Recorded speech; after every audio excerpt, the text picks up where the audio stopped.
ഇന്നലെ ഒരു പ്രധാന സംഭവം ബിഗ് ബോസ് ഹൗസിൽ അരങ്ങേറിയത് നമ്മൾ കണ്ടതാണ്. സ്റ്റോറി ടെല്ലിംഗ് സമയത്ത് ബിഗ് ബോസ് ഹൗസിലേക്ക് 3 കള്ളന്മാർ അതിക്രമിച്ച് കയറി. ഈ സമയം എല്ലാവരും സ്റ്റോറി ടെല്ലിംഗ് ഗെയിമിലായിരുന്നതിനാൽ ആരും ഇത് അറിഞ്ഞില്ല.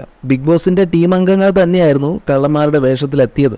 അവരാണെങ്കിൽ ജിസേലിന്റെ ബോക്സിൽ ഒളിപ്പിച്ചു വെച്ചിരുന്ന മേക്കപ്പ് സാധനങ്ങളെല്ലാം കണ്ടെത്തി അത് ക്യാമറയിൽ കാണിച്ചു. നേരത്തെ അനു ഇതൊരു വിഷയമാക്കിയിരുന്നു.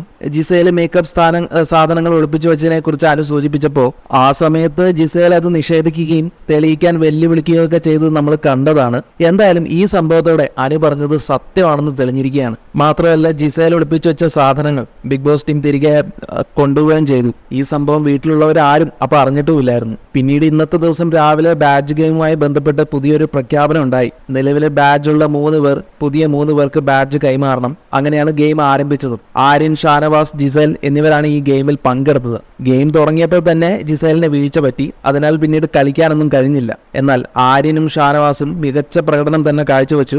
ആര്യൻ 2 ബാഡ്ജുകൾ നേടിയപ്പോൾ ഷാനവാസ് 1 ബാഡ്ജ് സ്വന്തമാക്കി. ആര്യൻ നേടിയ 1 ബാഡ്ജ് ജിസേലിന് നൽകുകയും ചെയ്തു. എന്നാൽ ഈ സന്തോഷത്തിന് അധികം ആയുസ് ഉണ്ടായിരുന്നില്ല എന്ന് വേണം പറയാൻ. ബിഗ് ബോസ് അടുത്ത ടെസ്റ്റ് പ്രഖ്യാപിച്ചു. അതായത് ഷാനവാസിനും ആര്യനും അവരുടെ സാധനങ്ങൾ എടുക്കാൻ അനുമതി നൽകി.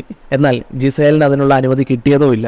ജിസേലിന്റെ മേക്കപ്പ് സാധനങ്ങൾ മുംബൈയിലേക്ക് തിരികെ അയച്ചതായി ബിഗ് ബോസ് പിന്നീട് അറിയിച്ചു. ഇത് ജിസേലിന് വലിയൊരു നിരാശയുണ്ടാക്കി. എന്നാൽ തനിക്ക് ബാഡ്ജ് മറ്റൊരാൾക്ക് നൽകാനുള്ള ഓപ്ഷൻ ജിസേലിന് ലഭിച്ചു. അങ്ങനെ ജിസേൽ ആ ബാഡ്ജ് നമ്മുടെ അഭിലാഷിന് നൽകി. അതുകൊണ്ട് തൽക്കാലം അഭിലാഷിന് മാത്രമേ ഇപ്പോൾ തന്റെ സാധനങ്ങൾ എടുക്കാൻ കഴിയൂ എന്നാണ് കരുതുന്നത്. അപ്പോൾ കൂടുതൽ ബിഗ് ബോസ് അപ്ഡേറ്റ്സുമായിട്ട് വരാം. ചാനൽ ഒന്ന് സബ്സ്ക്രൈബ് ചെയ്യാൻ മറക്കല്ലേ.